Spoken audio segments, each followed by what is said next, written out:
ਤੇ ਨੋਟਬੰਦੀ ਦੀ। ਅਗਲੀ ਖਬਰ ਵੱਲ ਚਲੀਏ। ਰਾਜਕਨਵੀਰ ਸਿੰਘ ਜੀ, ਹਮੇਸ਼ਾ ਬਹੁਤ ਵਾਰ ਸਾਡੇ ਵੀ ਭੈਣ ਭਰਾ ਇਹ ਕਹਿੰਦੇ ਰਹਿੰਦੇ ਆ ਵੀ ਇੰਡੀਆ ਜੋ ਆ ਉਹ ਸੁਪਰ ਪਾਵਰ ਬਣਨ ਜਾ ਰਹੀ ਆ। ਅੱਜ ਫਿਗਰਸ ਇਹ ਆਏ ਆ ਵੀ ਇੰਡੀਆ ਦਾ ਨੰਬਰ 180 ਮੁਲਕਾਂ ਦੇ ਵਿੱਚ ਦੇਖਿਆ ਜਾਵੇ 150ਵੇਂ ਨੰਬਰ ਤੇ ਆਉਂਦਾ ਆ ਫਰੀडम ਆਫ ਪ੍ਰੈਸ ਇੰਡੈਕਸ ਦੇ ਮੁਤਾਬਕ। ਪਿਛਲੇ ਦਿਨਾਂ ਦੇ ਵਿੱਚ BBC ਨੇ ਇੱਕ ਡਾਕੂਮੈਂਟਰੀ ਪੇਸ਼ ਕੀਤੀ ਸੀ ਜੋ 2002 ਦੇ ਵਿੱਚ ਗੁਜਰਾਤ ਦੇ ਵਿੱਚ ਰਾਇਟਸ ਹੋਏ ਸੀ। ਸੋ ਹਮੇਸ਼ਾ ਜਿਹੜੀ ਪ੍ਰੈਜ਼ੈਂਟ ਸਰਕਾਰ ਹੁੰਦੀ ਆ, ਜਦੋਂ ਕਿਸੇ ਨੂੰ ਕਤਲ ਕੀਤਾ ਜਾਂਦਾ ਉਸ ਨੂੰ ਰਾਇਟਸ ਦੇ ਵਿੱਚ ਕਹਿ ਕੇ ਪ੍ਰਚਾਰਿਆ ਜਾਂਦਾ, ਜਿਆਦਾ ਕਿ ਇੱਕ ਫਿਰਕੇ ਦੇ ਲੋਕਾਂ ਵੱਲੋਂ ਦੂਜੇ ਫਿਰਕੇ ਦੇ ਲੋਕਾਂ ਦਾ ਕਤਲ ਕੀਤਾ ਜਾਂਦਾ। ਸਾਡੇ ਨਾਲ ਖੁਦ ਹੋਇਆ, ਸਿੱਖਾਂ ਦੇ ਨਾਲ 1984 ਜੋ ਕੁਝ ਹੋਇਆ, ਅੱਜ ਤੱਕ ਉਹਨਾਂ ਦਾ ਜ਼ੋਰ ਇਹੀ ਲੱਗਿਆ ਵੀ ਉੱਥੇ ਰਾਇਟਸ ਹੋਏ ਸੀ ਜਦ ਕਿ ਉਹ ਕਤਲੇਆਮ ਹੋਇਆ ਸੀ, ਕਿਉਂਕਿ ਸਿੱਖਾਂ ਨੇ ਤਾਂ ਕੋਈ ਫਾਈਟ ਬੈਕ ਹੀ ਨਹੀਂ ਕੀਤਾ ਸੀ 1984 ਦੇ ਵਿੱਚ। ਸੋ ਸੇਮ BBC ਨੇ ਦੋ ਪਾਰਟਸ ਦੇ ਵਿੱਚ ਜੋ ਮੁਸਲਿਮ ਦਾ ਕਤਲੇਆਮ ਹੋਇਆ ਸੀ 2002 ਦੇ ਵਿੱਚ, ਜਿਸ ਟਾਈਮ ਦੇ ਉੱਤੇ ਮੌਜੂਦਾ ਪ੍ਰਾਈਮ ਮਿਨਿਸਟਰ ਨਰਿੰਦਰ ਮੋਦੀ ਉਹ ਹੋਮ ਮਿਨਿਸਟਰ ਉਹ ਉੱਥੇ ਦੇ ਚੀਫ ਮਿਨਿਸਟਰ ਸੀਗੇ। ਸੋ ਜੋ ਆਫੀਸ਼ੀਅਲ ਫਿਗਰਸ ਆ ਉਹਨਾਂ ਦੇ ਮੁਤਾਬਕ ਲਗਭਗ 2000 ਦੇ ਕਰੀਬ ਲੋਕਾਂ ਦਾ ਕਹਿੰਦੇ ਕਤਲ ਹੋਇਆ ਸੀ, ਜਦ ਕਿ ਕਿਤੇ ਜ਼ਿਆਦਾ ਸੀ। ਸੋ ਉਸ ਡਾਕੂਮੈਂਟਰੀ ਨੂੰ ਇੰਡੀਆ ਦੇ ਵਿੱਚ ਜਿਹੜਾ ਆ ਬੈਨ ਕਰ ਦਿੱਤਾ ਗਿਆ। ਇੰਡੀਆ 'ਚ ਵੀ ਬਹੁਤ ਵਿਰੋਧ ਹੋਇਆ, ਖਾਸ ਕਰਕੇ ਜੋ ਖੱਬੇ ਪੱਖੀ ਲੋਕ ਆ, ਬਹੁਤ ਸਾਰੇ ਯੂਨੀਵਰਸਿਟੀ ਦੇ ਵਿੱਚ ਉਹਨਾਂ ਨੇ ਕਿਹਾ ਵੀ ਇਹ ਦੇਖਣ ਤਾਂ ਦੇਣਾ ਚਾਹੀਦਾ ਹੈਗਾ ਨਾ, ਵੀ ਚਾਹੇ ਤੁਹਾਡੇ ਅਗੇਂਸਟ ਆ ਚਾਹੇ ਹੱਕ 'ਚ ਆ, ਤਾਂ ਫਿਰ ਆਪ ਹੀ ਲੋਕ ਜੋ ਆ ਉਹ ਡਿਸਾਈਡ ਕਰਨ। ਪਰ ਨਹੀਂ, ਇਹ ਅਜਿਹਾ ਨਹੀਂ ਹੋਣ ਦਿੱਤਾ ਗਿਆ। ਤੇ ਅੱਜ ਇਨਕਮ ਟੈਕਸ ਅਥਾਰਟੀ ਜੋ ਇੰਡੀਆ ਦੀ ਆ, ਉਹਨਾਂ ਨੇ BBC ਦੇ ਆਫਿਸਸ ਦੇ ਵਿੱਚ ਛਾਪਾ ਮਾਰ ਦਿੱਤਾ ਹੈਗਾ, ਨਿਊ ਦਿੱਲੀ ਦੇ ਵਿੱਚ ਤੇ ਮੁੰਬਈ ਦੇ ਵਿੱਚ। ਸੋ ਉਹਦੇ ਨਾਲ ਕੀ ਹੋਇਆ ਵੀ ਹੋਣਾ ਤਾਂ ਕੀ ਆ ਉੱਥੇ ਜਿਹੜੇ ਇਨਕਮ ਟੈਕਸ BBC ਐਡੀ ਵੱਡੀ ਜਿਹੜੀ ਆਰਗੇਨਾਈਜੇਸ਼ਨ ਆ, ਤੇ ਉਹਨਾਂ ਦੇ ਕਿਹੜਾ ਟੈਕਸ ਫਰਾਡ ਦਾ ਜਾਂ ਹੋਰ ਚਾਰजेस ਹੋਊਗੇ, ਪਰ ਇਹਦੇ ਨਾਲ ਪੂਰੇ ਵਰਲਡ ਲੈਵਲ ਦੇ ਉੱਤੇ ਇੰਡੀਆ ਦੀ ਬਦਨਾਮੀ ਬਹੁਤ ਹੋ ਰਹੀ ਆ। ਅੱਜ ਦਾ ਤੁਸੀਂ ਕੋਈ ਵੀ ਜੀ ਵਰਲਡ ਲੈਵਲ ਦਾ ਨਿਊਜ਼ਪੇਪਰ ਜਾਂ ਟੀਵੀ ਸਟੇਸ਼ਨ ਜਾਂ ਰੇਡੀਓ ਸਟੇਸ਼ਨ ਦੇਖ ਲਓ, ਉੱਥੇ ਇਹੀ ਗੱਲਬਾਤ ਹੋ ਰਹੀ ਆ ਵੀ ਦੇਖੋ BBC ਦੇ ਉੱਤੇ ਜਿਹੜਾ ਰਿਟੈਲੀਏਟਰੀ ਐਕਸ਼ਨ ਇੰਡੀਆ ਦੀ ਸਰਕਾਰ ਵੱਲੋਂ ਲਿਆ ਗਿਆ ਹੈ ਤੇ ਉਹਨਾਂ ਨੂੰ ਇੰਟੀਮੀਡੇਟ ਵੀ ਕੀਤਾ ਗਿਆ ਜੋ ਉੱਥੇ EMPLOYEES ਆ। The editors guild of India, ਜੋ non partisan association of editorial leaders ਆ, ਉਹਨਾਂ ਨੇ ਇਹ ਕਿਹਾ ਵੀ ਇਹ ਬਹੁਤ ਮਾੜੀ ਗੱਲ ਹੈਗੀ ਆ।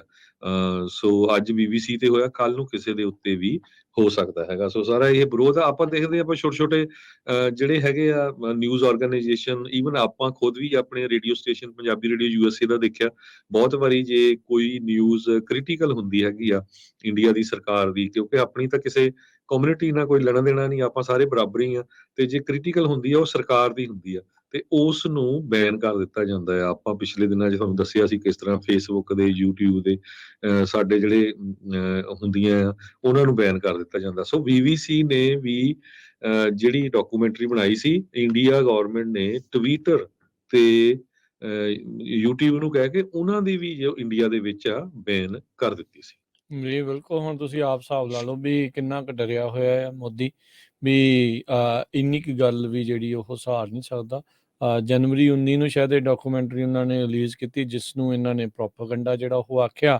ਤੇ ਅੱਜ ਬੰਬੇ ਤੇ ਦਿੱਲੀ ਦੋਨਾਂ ਹੀ ਥਾਵਾਂ ਦੇ ਉੱਤੇ ਜਿਹੜੇ BBC ਦੇ ਉੱਥੇ ਉਹਨਾਂ ਦੇ ਹਨ ਦਫ਼ਤਰ, ਉੱਥੇ IT ਦੇ ਦੁਆਰਾ ਜਿਹੜੀ ਉਹ ਰੇਡ ਕੀਤੀ ਗਈ ਹੈਗੀ ਆ, ਜਿਸ ਦੇ ਵਿੱਚ BBC ਕਹਿੰਦਾ ਵੀ ਅਸੀਂ ਪੂਰੀ ਤਰ੍ਹਾਂ ਉਹਨਾਂ ਦਾ ਸਾਥ ਦੇ ਰਹੇ ਹਾਂ ਤੇ ਉਮੀਦ ਕਰਦੇ ਹਾਂ ਵੀ ਇਹ ਜਿਹੜਾ ਮਸਲਾ ਆ ਉਹ ਜਲਦੀ ਸੁਲਝ ਜਾਵੇ। ਸੋ ਪਰ ਇਹ ਸ਼ਰੇਆਮ ਹੀ ਆਪਾਂ ਨੂੰ ਵੀ ਪਤਾ ਆ ਵੀ ਜਿਹੜਾ ED ਆ, CBI ਆ ਤੇ IT ਆ, ਇਹਨੂੰ ਜਿਹੜੀ ਇੱਕ ਸਰਕਾਰ ਆ ਉਹ ਕਿਸ ਲਿਹਾਜ਼ ਦੇ ਨਾਲ ਜਿਹੜੀ ਉਹ ਵਰਤਦੀ ਆ। ਪਿੰਜਰੇ 'ਚ ਬੰਦ ਤੋਤੇ ਜਿਨ੍ਹਾਂ ਸੰਸਥਾਵਾਂ ਨੂੰ ਆਖਿਆ ਗਿਆ ਸੀਗਾ, ਇੱਥੋਂ ਦੇ ਹੀ ਜਿਹੜੇ ਆ ਉਹ ਸੁਪਰੀਮ ਕੋਰਟ ਦੇ ਜਿਹੜੇ ਜੱਜਾਂ ਦੇ ਦੁਆਰਾ, ਤੁਸੀਂ ਆਪ ਸੋਚ ਲਓ ਵੀ ਉਹਨਾਂ ਨੇ ਕੀ ਜਿਹੜਾ ਉੱਥੇ ਕਾਰਜਕਾਰੀ ਜਿਹੜੀ ਉਹ ਕਰਨੀ ਹੈਗੀ ਆ। ਸੋ ਕੋਈ ਬਹੁਤੀ ਜਿਹੜੀ ਇਹ ਕੋਈ ਚੰਗੀ ਗੱਲ ਜਿਹੜੀ ਉਹ ਨਹੀਂ ਰਹੀ। ਪਰ ਇੱਕ ਕਹਿੰਦੇ ਵੀ ਇੱਕ ਤਾਂ ਉੱਥੇ ਦਾ ਮੀਡੀਆ ਜਿਹੜਾ ਉੱਦਾਂ ਹੀ ਉਹਨਾਂ ਦੀ ਗੋਦੀ 'ਚ ਜਾ ਕੇ ਬੈਠਾ ਆ, ਉਹਨਾਂ ਦਾ ਤਾਂ ਕੀ ਜਿਹੜਾ ਉਹ ਕਹਿਣਾ ਆ, ਉਹਨਾਂ ਨੇ ਤੇ ਕੀ ਇਸ ਚੀਜ਼ ਦੇ ਵਿੱਚ ਜਿਹੜਾ ਉਹ ਕੁਸਕਣਾ ਆ। ਸੋ ਇਹ ਹੁਣ ਜਿਹੜਾ ਹੁਣ ਦੇਖਦੇ ਆ ਵੀ ਅੱਗੇ ਕਿੱਥੇ ਤੱਕ ਗੱਲ ਪਹੁੰਚੂਗੀ। ਇੱਕ ਚੀਜ਼ ਜਿਹੜੀ ਨਾਲ ਹੀ ਹਰਜੋਤ ਸਿੰਘ ਜੀ ਹੋਈ ਹੈ ਕਿ ਦੂਜੀ ਖਬਰ ਇਸ ਦੇ ਦੇਖਿਆ ਜਾਵੇ ਤਾਂ ਹੁਣ ਕਿਉਂਕਿ BBC ਦੇ ਉੱਤੇ ਇਹਨਾਂ ਨੇ ਇਹ ਵੀ ਕੀਤੀਆਂ ਤੇ ਇਹਨਾਂ ਨੇ ਅੱਜ ਕਿਉਂਕਿ ਜਿਹੜੀ 14 ਫਰਵਰੀ ਹੈ ਵੈਲੈਂਟਾਈਨ ਡੇ ਹੁੰਦਾ ਆ, ਉਹ ਤਾਂ ਚਲੋ ਕੋਈ ਇਸ ਨੂੰ ਚੰਗਾ ਮੰਨਦਾ, ਕੋਈ ਮਾੜਾ ਮੰਨਦਾ, ਕਿੱਦਾਂ ਵੀ ਆ, ਪਰ ਵੈਸਟਰਨ ਕਲਚਰ 'ਚ ਇਸ ਦਾ ਦਬਦਬਾ ਵੀ ਬਹੁਤ ਜ਼ਿਆਦਾ ਹੈ ਇਸ ਦਿਨ ਦਾ ਆ। ਇੰਡੀਆ ਵਾਲਿਆਂ ਨੇ ਸੋਚਿਆ ਵੀ ਆਪਾਂ ਇਸ ਨੂੰ ਰੀਬ੍ਰਾਂਡ ਜਿਹੜਾ ਉਹ ਕਰਾਂਗੇ ਕਾਊ ਹੱਗ ਡੇ, ਵੀ ਗਾਵਾਂ ਨੂੰ ਜੱਫੀ ਪਾਉਣ ਵਾਲਾ ਦਿਨ ਕਹਿੰਦੇ ਵੀ ਉਹ ਅੱਜ ਆਪਾਂ ਬਣਾਉਣਾ ਆ। ਪਰ ਤੁਸੀਂ ਦੇਖ ਲਓ ਵੀ ਵੈਸਟਰਨ ਮੀਡੀਆ ਦੇ ਵਿੱਚ ਅੱਜ ਸਾਰੀਆਂ ਹੀ ਖਬਰਾਂ ਜਿਹੜੀਆਂ ਇਸ ਚੀਜ਼ ਦੇ ਉਲਟ ਜਿਹੜੀਆਂ ਉਹ ਲੱਗੀਆਂ। NBC ਲੈ ਲਓ, CBS ਲੈ ਲਓ, ਚੈਨਲ 7 ਲੈ ਲਓ, CNN ਲੈ ਲਓ, ਕੋਈ ਜਿਹੜਾ ਉਹ ਹੈਗਾ ਉਹ ਕਹਿੰਦੇ ਵੀ ਇੰਡੀਆ ਨੇ ਟਰਾਈ ਕੀਤਾ ਰੀਬ੍ਰਾਂਡ ਕਰਨ ਦਾ ਵੈਲੈਂਟਾਈਨ ਡੇ ਨੂੰ ਕਾਊ ਹੱਗ ਡੇ, ਪਰ ਉਹ ਬੈਕਫਾਇਰ ਜਿਹੜਾ ਆ ਉਹ ਕਰ ਗਿਆ ਹੈਗਾ। ਵੀ ਲੋਕਾਂ ਦੇ ਵਿੱਚ ਵੀ ਇਸ ਚੀਜ਼ ਨੂੰ ਲੈ ਕੇ ਵੀ ਉਸ ਨੂੰ ਜਿਹੜਾ ਕੁਛ ਬਹੁਤੀ ਚੀਜ਼ ਜਿਹੜੀ ਉਹ ਚੰਗੀ ਨਹੀਂ ਜਿਹੜੀ ਉਹ ਮੰਨੀ ਗਈ। ਸੋ ਆਪਾਂ ਇਹ ਹੁਣ ਦੇਖ ਸਕਦੇ ਹਾਂ ਹਰਜੋਤ ਸਿੰਘ ਜੀ ਵੀ ਜਦੋਂ ਹੁਣ BBC ਦੇ ਨਾਲ ਸਿੰਗੇ ਫਸੇ ਆ ਤੇ ਇਵੈਂਚੁਅਲੀ ਜਿਹੜਾ ਵੈਸਟਰਨ ਮੀਡੀਆ ਹੋ ਸਕਦਾ ਵੀ ਮੋਰ ਕ੍ਰਿਟਿਕ ਹੋ ਕੇ ਜਿਹੜਾ ਇੰਡੀਅਨ ਸਰਕਾਰ ਦਾ ਜਾਂ ਮੋਦੀ ਸਰਕਾਰ ਦਾ ਆ ਉਹ ਉੱਭਰ ਕੇ ਜਿਹੜਾ ਉਹ ਨਿਕਲੇ। ਇਦਾਂ ਦੀਆਂ ਚੀਜ਼ਾਂ ਜਿਹੜੀਆਂ ਉਹ ਆਪਾਂ ਨੂੰ ਹੋਰ ਦੇਖਣ ਨੂੰ ਸੁਣਨ ਨੂੰ ਦੇਖਣ ਨੂੰ ਜਿਹੜੀਆਂ ਉਹ ਮਿਲ ਸਕਦੀਆਂ ਹੈਗੀਆਂ ਆ। ਜੀ ਪਰ ਇਹ ਸੋ ਸ਼ਰੇਆਮ ਧੱਕਾ ਹੀ ਜਿਹੜਾ ਆ ਉੱਥੇ ਜਿਹੜਾ ਹਰਜੋਤ ਸਿੰਘ ਜੀ BBC ਦੇ ਉੱਤੇ ਜਿਹੜੀ ਰੇਡ ਮਾਰ ਕੇ ਆ ਉਹ ਹੋ ਗਿਆ। ਇਹ ਬਾਕੀਆਂ ਨੂੰ ਡਰਾਉਣ ਦੇ ਲਈ ਜਾਂ ਲੈਣ ਚ ਜਿੱਦਾਂ ਕਹਿੰਦੇ ਆ ਨਾ ਵੀ ਲਾਉਣ ਦੇ ਲਈ ਜਿਹੜਾ ਉਹ ਕੋਸ਼ਿਸ਼ ਇਹ ਹੈ।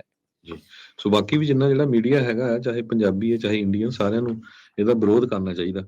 ਕਹਿੰਦੇ ਵੀ ਕਮੇਟੀ ਜੋ ਪ੍ਰੋਟੈਕਟ ਜਰਨਲਿਸਟ CPJ ਕਰਕੇ ਹੈਗੀ, ਕਮੇਟੀ ਟੂ ਪ੍ਰੋਟੈਕਟ ਜਰਨਲਿਸਟ, ਉਹਨਾਂ ਨੇ ਇਹ ਕਿਹਾ ਆ ਵੀ ਸੋਸ਼ਲ ਮੀਡੀਆ ਪਲੇਟਫਾਰਮ ਨੂੰ ਬਲੌਕ ਕਰਨਾ, ਡਾਕੂਮੈਂਟਰੀ ਨੂੰ ਬਲੌਕ ਕਰਨਾ, ਇਹ ਅਟੈਕ ਹੈਗਾ ਫਰੀडम ਆਫ ਪ੍ਰੈਸ ਤੇ। ਸੋ ਜਿਸ ਤਰ੍ਹਾਂ ਮੈਂ ਤੁਹਾਨੂੰ ਦੱਸਿਆ ਹੀ ਆ ਵੀ 180 ਮੁਲਕਾਂ ਦੇ ਵਿੱਚੋਂ ਇੰਡੀਆ ਅੱਜ ਦੀ ਡੇਟ 'ਚ 150ਵੇਂ ਮੁਲਕ 'ਚ ਆ ਫਰੀडम ਆਫ ਪ੍ਰੈਸ ਦੇ ਮਾਮਲੇ ਦੇ ਵਿੱਚ। ਤੁਸੀਂ ਹੁਣ ਖੁਦ ਦੇਖ ਸਕਦੇ ਹੋ ਜੋ ਬਾਰਡਰਸ ਵਿਦਆਊਟ ਬਾਰਡਰਸ ਵਾਲੀ ਆਰਗੇਨਾਈਜੇਸ਼ਨ, ਉਹਨਾਂ ਦੇ ਮੁਤਾਬਕ ਪ੍ਰੈਸ ਫਰੀडम ਇੰਡੈਕਸ 150ਵੇਂ ਨੰਬਰ ਤੇ 180 ਦੇ ਵਿੱਚ। ਇਹ ਵੀ ਦੱਸਦੇ ਜਾਈਏ ਐਮਨੈਸਟੀ ਇੰਟਰਨੈਸ਼ਨਲ ਨੇ ਆਪਣਾ ਆਪਰੇਸ਼ਨ 2020 ਦੇ ਵਿੱਚ ਉੱਥੇ ਬੰਦ ਕਰ ਦਿੱਤਾ ਸੀ ਕਿਉਂਕਿ ਉਹਨਾਂ ਦੇ ਬੈਂਕ ਅਕਾਊਂਟ ਫਰੀਜ਼ ਕਰਤੇ ਸੀ ਇੰਡੀਆ ਦੀ ਸਰਕਾਰ ਨੇ, ਜੋ ਐਮਨੈਸਟੀ ਇੰਟਰਨੈਸ਼ਨਲ ਹੈਗੀ ਆ। ਸੋ ਉੱਥੇ ਸ਼ਰੇਆਮ ਧੱਕਾ ਚੱਲ ਰਿਹਾ ਤੁਹਾਡੇ ਸਾਹਮਣੇ ਹੀ ਆ। ਤੇ ਹੁਣ ਫਿਰ ਉਹਨਾਂ ਦਾ ਜਲੂਸ ਵੀ ਨਿਕਲ ਰਿਹਾ ਆ ਕਾਓ ਹੱਗ ਡੇ। ਵੀ ਕਿਹੜੀ ਗੱਲ ਆ, ਮੈਂ ਆਪਣੇ ਪੰਜਾਬੀਆਂ ਦੀ ਗੱਲ ਕਰਦਾ ਵੀ ਜਿੰਨੀ ਰਿਸਪੈਕਟ ਪੰਜਾਬੀ ਗਾਂ ਦੀ ਦਿੰਦੇ ਆ, ਕਰਦੇ ਆ। ਤੁਸੀਂ ਪਿੰਡਾਂ 'ਚ ਚਲੇ ਜਾਓ ਕਿਤੇ ਵੀ ਤੇ ਜਿਹੜੀ ਗਾਂ ਆ ਤੁਹਾਨੂੰ ਕੋਈ ਭੁੱਖੀ ਜਾਂ ਕੋਈ ਏਦਾਂ ਦੀ ਨਹੀਂ ਮਿਲੂਗੀ, ਕਿਉਂਕਿ ਗਾਂ ਦੁੱਧ ਵੀ ਦਿੰਦੀ ਆ ਤੇ ਆਪਾਂ ਸਾਰੇ ਪਾਲਦੇ ਵੀ ਹੈਗੇ ਆ। ਤੇ ਇਹ ਵੀ ਤੁਸੀਂ ਕਾਓ ਹੱਗ ਡੇ ਬਣਾ ਕੇ ਇੱਕ ਤਰ੍ਹਾਂ ਨਾਲ ਆਪਣਾ ਜਿਹੜਾ ਜਲੂਸ ਕੱਢਣਾ। ਹਾਲਾਂਕਿ ਮੈਂ ਇਹ ਵੀ ਦੇਖਿਆ ਵੀ ਪੰਜਾਬੀ ਬਹੁਤ ਸਾਰੇ ਜਿਹੜੇ ਮੀਟ ਖਾਂਦੇ ਆ ਉਹ ਇਹ ਸੰਕੋਚ ਕਰਦੇ ਆ ਵੀ ਅਸੀਂ ਗਾਂ ਦਾ ਨਾ ਖਾਈਏ, ਜਿਹੜੇ ਖਾਂਦੇ ਆ। ਤੇ ਇਹਦਾ ਇੰਨਾ ਜਲੂਸ, ਹੁਣ ਤੁਸੀਂ ਦੇਖੋ CNN ਨੇ ਅੱਜ ਕਵਰ ਸਟੋਰੀ ਰਨ ਕੀਤੀ ਆ ਤੇ ਦੇਖੋ ਕਾਓ ਹੱਗ ਡੇ ਵੈਲੈਂਟਾਈਨ ਡੇ ਦੇ ਉੱਤੇ ਇਹ ਕੀ ਤੁਕ ਬਣਦਾ ਹੈਗਾ ਉੱਥੇ ਦੀ ਸਰਕਾਰ ਦਾ, ਜਦ ਕਿ ਉੱਥੇ ਦੇ ਜਿਹੜੇ ਸੁਪਰੀਮ ਕੋਰਟ ਦੇ ਜਸਟਿਸ ਰਹੇ ਜਿਹੜੇ ਕਾਟਜੀਓ ਆ, ਉਹ ਕਹਿੰਦਾ ਮੈਂ ਤਾਂ ਖੁਦ ਗਾਂ ਕਰਨਾ ਹੈਗਾ। ਹੁਣ ਤੁਸੀਂ ਦੱਸੋ ਉਹਨੂੰ ਕਿੱਦਾਂ ਹੱਗ ਕਰਾਂਗੇ। ਸੋ ਇਹ ਬਹੁਤ ਜਿਹੜੇ ਇਦਾਂ ਦੇ ਸਟੰਟਬਾਜ਼ੀ ਕਰੋਨਾ ਵਾਇਰਸ ਦੇ ਦੌਰਾਨ ਵੀ ਆਪਾਂ ਦੇਖੀ ਹੈਗੀ ਆ ਜੀ। ਸੋ ਓਵਰਆਲ ਜੇ ਦੇਖਿਆ ਜਾਵੇ ਇੰਡੀਆ ਦਾ ਜਿਹੜਾ ਨਾਮ ਆ ਉਹ ਬੜਾ ਬਦਨਾਮ ਇਸ ਟਾਈਮ ਹੋ ਰਿਹਾ ਹੈਗਾ ਪ੍ਰੈਸ ਨੂੰ ਲੈ ਕੇ, ਹੋਰ ਇਦਾਂ ਦੇ ਜਿਹੜੇ ਪੁੱਠੇ ਬਿਆਨ ਆ ਉਹਨਾਂ ਨੂੰ ਲੈ ਕੇ। ਇਕਨੋਮੀ ਦੇ ਮਾਮਲੇ 'ਚ ਤਾਂ ਤੁਸੀਂ ਦੇਖਿਆ ਹੀ ਸੀ ਵੀ ਜੋ ਸੱਜਾ ਹੱਥ ਆ ਉੱਥੇ ਦੇ ਪ੍ਰਾਈਮ ਮਿਨਿਸਟਰ ਦਾ, ਅਡਾਨੀ, ਉਹਨਾਂ ਦਾ ਕੀ ਹਾਲ ਬਣਿਆ ਹੈਗਾ ਪਿਛਲੇ ਦਿਨਾਂ ਦੇ ਵਿੱਚ।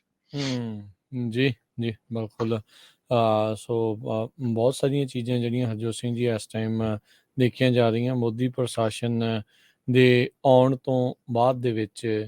ਜਿਹੜਾ ਹਿੰਦੂ ਨੈਸ਼ਨਲਿਜ਼ਮ ਦਾ ਜਿਹੜਾ ਉੱਥੇ ਉਭਾਰ ਜਿਹੜਾ ਹੋਇਆ, ਇਕੱਲਾ ਇਹ ਨਹੀਂ ਆ ਵੀ ਉਹ ਸਿਰਫ ਆਪਣਾ ਉਭਾਰ ਕਰਦੇ, ਦੂਜਿਆਂ ਨੂੰ ਬਹੁਤ ਜ਼ਿਆਦਾ ਲਤਾੜ ਰਹੇ ਆ। ਨਾਲ ਦੇ ਨਾਲ ਜਿਹੜਾ ਆ ਉਹ ਉਹਨਾਂ ਨੂੰ ਮਾਰ ਰਿਹਾ, ਜੇ ਕੋਈ ਬੋਲਦਾ ਤੇ ਉਹਨੂੰ ਜਿਹੜਾ ਉਹ ਦਬਾ ਰਹੇ ਹੈਗੇ ਆ। ਸੋ ਇਹ ਜਿਹੜੀ ਸਥਿਤੀ ਹੈ ਇਸ ਟਾਈਮ ਉੱਥੇ ਹਰਜੋਤ ਸਿੰਘ ਜੀ ਉਹ ਬਣ ਚੁੱਕੀ ਆ। ਸੋ ਫ੍ਰੀ ਸਪੀਚ ਨੂੰ ਤਾਂ ਉਹ ਸਪਰੈਸ ਕਰਦੇ ਹੀ ਕਰਦੇ ਆ।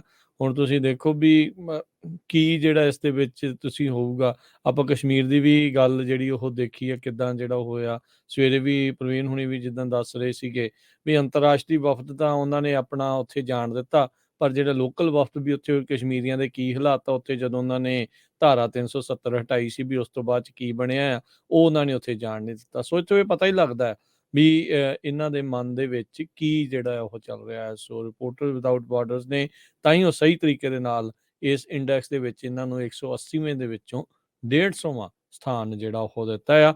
ਇਹ ਹੁਣ ਤੱਕ ਦੇ ਮੁਲਕ ਦੇ ਇਤਿਹਾਸ ਦੇ ਵਿੱਚ ਸਭ ਤੋਂ ਘੱਟ ਜਿਹੜਾ ਦਰਜਾ ਹੈ ਇਹਨਾਂ ਦਾ ਇਸ ਦੇ ਵਿੱਚ ਆਇਆ ਆ।